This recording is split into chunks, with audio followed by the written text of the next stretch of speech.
What they do is they let the first enterprising journalist who can figure out your home phone number give you a call.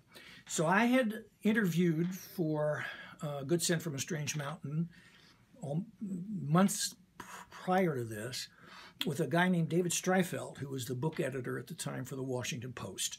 So I don't know, about 2 p.m. on April 13th, 1993, I got a call from David. He said, "Hello, Bob. It's David Streifeld." "Hey, David." David said, "I want to ask you a couple of questions about your Pulitzer Prize."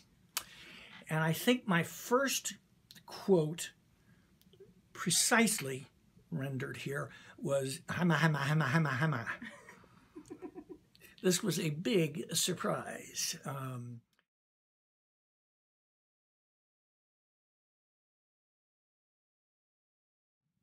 So the things I've collected have tended to be those with the mark of humanity upon them.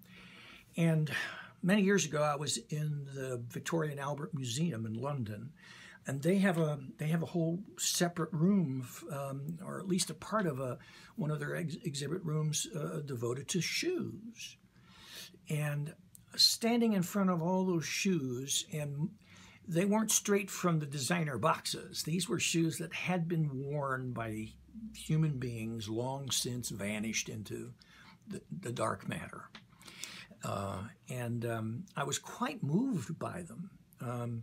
They were little objects of art on their own, but they also just resonated of the life that was lived in them. And so I began to collect them.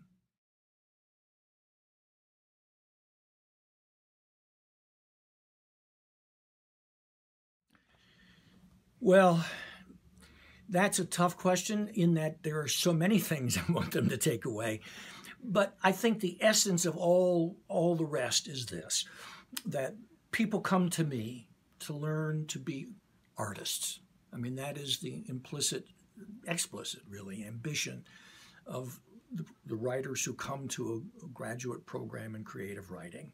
When we talk about the basic thing I want them to take away, it flows from this.